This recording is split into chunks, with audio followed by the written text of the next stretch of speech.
I'm going to speak quite a bit about loss and death in this video, so if you don't want to hear about that, then you are forewarned, so you can click away. So, in her 2005 memoir, The Year of Magical Thinking, Joan Didion talks about her experiences for a year after the very sudden death of her husband from a heart condition. And it's an incredibly powerful book on that subject and the sort of disordered thought processes that we often engage in after we've encountered a horrible loss like that.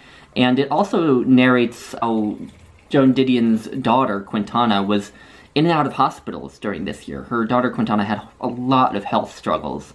And this also narrates those events and how Joan Didion was going through that at the same time as dealing with the death of her husband. And in her 2011 memoir, Blue Nights, she kind of picks up where the Year of Magical Thinking left off in a sense. So Blue Nights is in large part, though not entirely, about the time just after Joan Didion's daughter Quintana also finally died from her health struggles.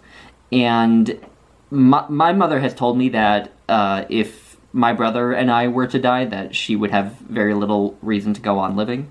So to even think of a mother writing about the death of her child after her husband also died, it boggles my mind, really. This is a much different book from The Year of Magical Thinking. The Year of Magical Thinking is pretty much a straightforward narrative, with lots of thoughtful digressions about her memories with her husband and her daughter and such, but it is mostly straightforward. Blue Nights is not straightforward. It is almost entirely composed of sort of memory, just sort of Joan Didion drifting from one thought to another, from one person to another whom she has lost throughout the years. Because it's not only about Quintana, it's about a lot of the people Joan Didion has known and lost. And somehow she always brings it back to Quintana, but you do get the sense that in large part, this is a meditation just on loss in general.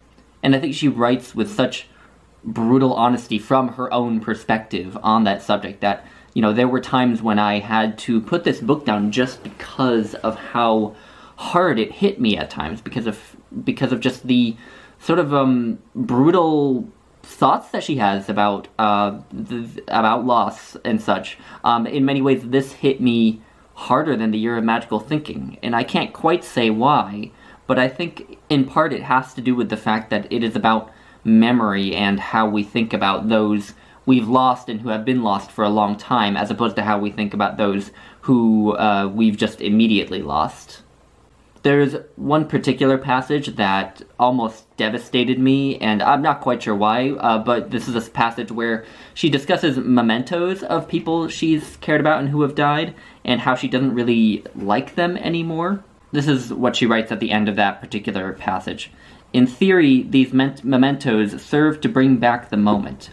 In fact, they serve only to make clear how inadequately I appreciated the moment when it was here.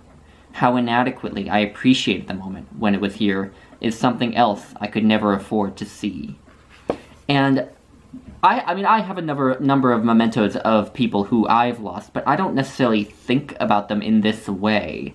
I feel like they bring me closer to the people I've lost. A lot of them are books, which maybe helps, because in a book you have to has a sort of more of a purpose, whereas a lot of the objects that Joan Didion mentions are like household objects or clothes or something. So perhaps the fact that books have more of a use, in a sense, than a lot of household objects do, perhaps that's why I feel that way. But could it also just be a difference in age or maturity or experience, or just Joan Didion and myself being different people and responding to loss differently? I don't really know. I would like to hear your guys' thoughts. I don't have any answers to any of this, but this memoir is also incredibly powerful on the subject of motherhood. Joan Didion, if anything is plastered on every page of this book, then certainly her love of Quintana is. However, her relationship with her is slightly more complicated than perhaps most mother-daughter relationships, because Quintana was adopted. And so Joan Didion discusses how Quintana felt, in some sense, a feeling of abandonment from her biological parents, even though she never even met her biological parents. And Quintana also seemed to have certain abandonment fears towards her new adopted parents. Because they weren't biologically related, Quintana seemed to occasionally show fear that they would not want her anymore. But Quintana seems to have suffered from some disordered thought processes. Joan Didion isn't entirely explicit about Quintana's mental health, but she does say that she went to several specialists on mental health. I'm not sure if it was psychiatrist or psychologist. She's not that specific. But she may have had bipolar personality disorder, which does involve, as I understand it, involve a lot of a sort of vacillation between love and hate of those you care about. And so it might not surprise me if Quintana's own thought processes regarding her adopted parents stemmed in part, at least, from that. But I'm not going to talk too much more about that, because it's not my area of expertise by any means. But it is, again, just heartbreaking to see Joan Didion's own love of Quintana and how she had to help her through both her struggles with her physical health and her struggles with her mental health. Didion, there's a particularly powerful scene that Didion narrates where she has to go to Quintana while Quintana is essentially suicidal. And that was another point where I just had to put the book down. I get the sense that a large part of Joan Didion's tone in this book is that of resignation. She goes from loss to loss without seeming to have much purpose other than to list them as though they're some sort of a litany. It seems like her only way of responding to the sort of fundamental mystery of this world and what we're to make of the question of loss and what we're to do in this broken world is just to remember and to sort of chant these names and remember these people, and to the extent that she can. Because another issue she touches on is the fact that we can't fully remember people. We're always sort of inventing the memories anew of people. And something that I thought about as I started to think through this question, this aspect of this book, of this tone of resignation, is this resignation to loss a good thing? Should we become resigned to loss in our lives? Or is this a healthy coping mechanism? Or is it the only way you can respond to a horrible experience like Joan Didion had? I don't really know. And that's not to say that Joan Didion doesn't feel sad about loss, obviously. It's just that she seems to have a much different perspective coming from probably, close to the end of her life, being 75 years old. And it was very interesting to me as someone who was quite young and perhaps, not as experienced in these things. I have experienced losses in my own life, but I perhaps don't have as much perspective on them as someone like Joan Didion would.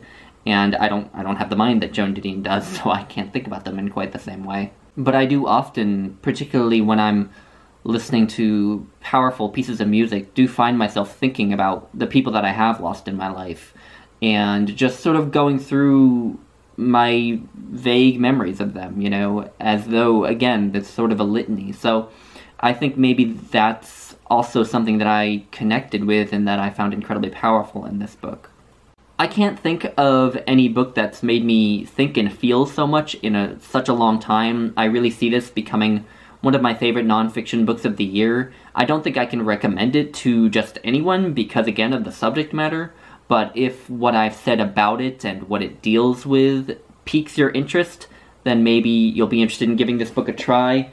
If you want to read it, I recommend that if you read Blue Nights first, then you go and read The Year of Magical Thinking. I read The Year of Magical Thinking first, but I don't really think it matters which one you read them in, although I think The Year of Magical Thinking does kind of put Blue Nights in context. But anyway, those are my thoughts on Blue Nights. I would love to hear from anyone else who has read it. I would love to, just hear your thoughts, or just thoughts on anything else I talked about in the video, because I think I talked about a lot of things external to the book as well. So anyway, thank you all for watching, and I'll talk to you later. Bye, guys.